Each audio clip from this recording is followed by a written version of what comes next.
Thank you so much for that introduction, Di. That was great, Carm. Awesome. Thank you, everybody, for being here and listening to all of us as we share these stories. And I hope you take something from it. So I'm Natasha McKinnon, aka Tasha Mack. I founded Mzmak Events in 2016, and we are a boutique production firm specializing in pop-ups and private parties. And primarily, my network includes local artists, musicians, entrepreneurs, small business owners. I love working with locals, and I love working with aspiring people, especially when you don't know where to start. So my story reflects on giving control of my event to someone else.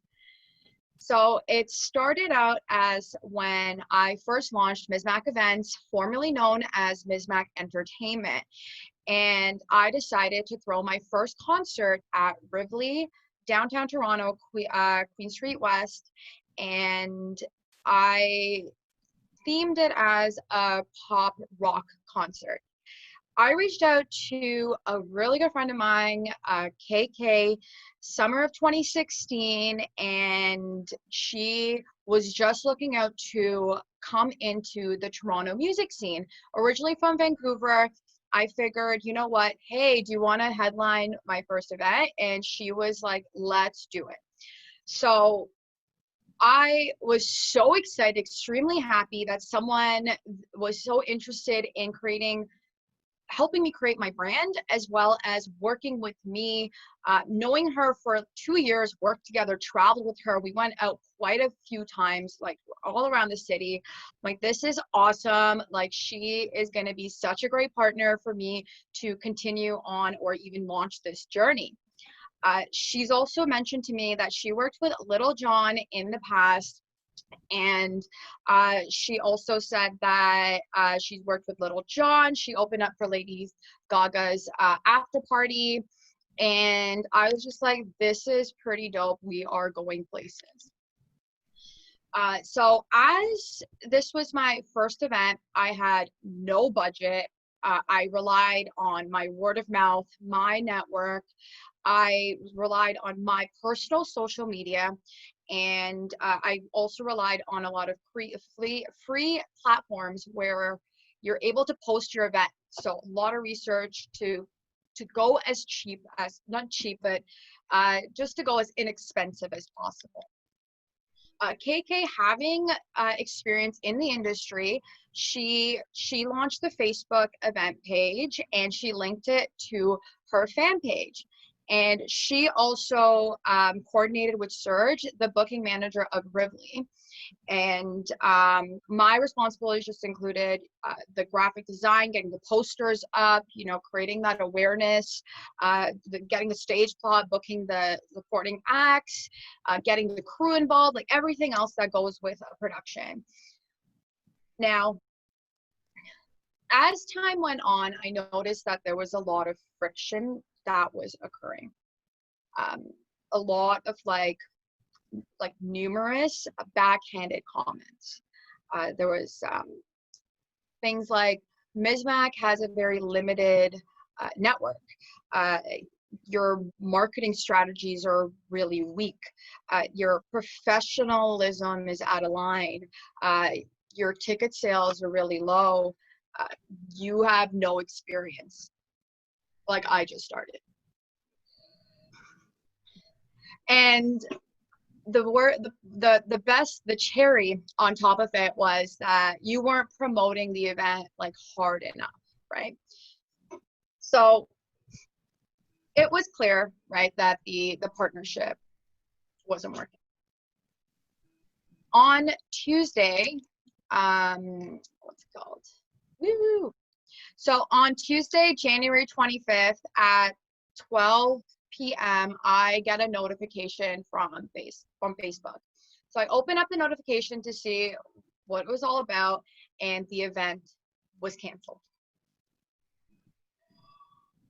KK posted the event behind my back and emailed me after saying that she's pulling out of the show and she canceled it. I remember being in conversation with her and telling her that, you know what, I'm thinking of pulling out, but she actually did. At this point, I was freaking out. Like I'm going through my head, how am I going to pull this off? How am I going to relay this information to the other band like the other bands, to the people that have already purchased tickets, to everybody coming? How am I going to relay this to the venue when the show was called KK and Guests, and KK is gone, so it's going to be Guests and Guests. Like everything was going through my mind. Like I did not know what to do, right? So family and my friends, the attendees, everybody was just blowing up my phone, asking me what's going on, you know, hey, like I got this notification, like, is this what's going on, blah, blah, blah. I answered no one, right? Like, I felt betrayed, right? Like, discouraged, lost. Like, I was ultimately a goddamn mess. Like, I have been talking about Mzmak events and doing something like this for so many years. And going into this, having someone just rip it apart for me, like I wasn't gonna let that happen, you know? Like I took a second, I took a breather, and I'm like, you know what? Let's go into some damage control and see what we can do. So the next 5 days was crucial. So that Tuesday, I reached out to 10 different bands, right? IG, so Instagram is my go-to, right? So I rely, like, I'm very familiar with it. Like, I relied on it. I'm like, okay, let's go there. I started hashtagging Toronto bands. Reached out to 10 and got messages back saying, you know, I'm already booked, or, you know, I'm unavailable, or like, who the hell are you? Like, okay. So obviously, like, I was distressed.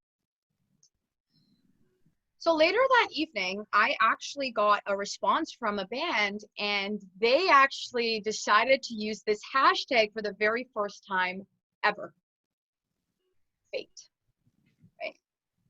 So spent the next 5 days into some serious damage control, changing the posters, messaging everybody, cold calling, emailing, switching everything up, saying, yeah, the show's still going on, message the venue, talk to Serge, got him on my good side, you know, like just seriously anything that like you could think of possibly I could do, like I did it that whole week leading up to it.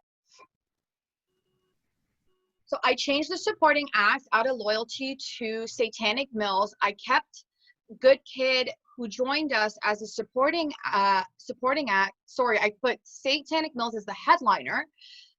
Good Kid, the supporting act, and Calvin stayed as the opener, and our hosts remained the same. So I kept telling myself, I'm like, you know what? This event's going to be great. We're going to do it. Everything's going to be fine, whatever. But deep down inside, I was scared as SHIT, man. Like, you have no idea how scared I was. I'm like, this is going to be a shit show, but like, let's just go with it. And it ended up being like this.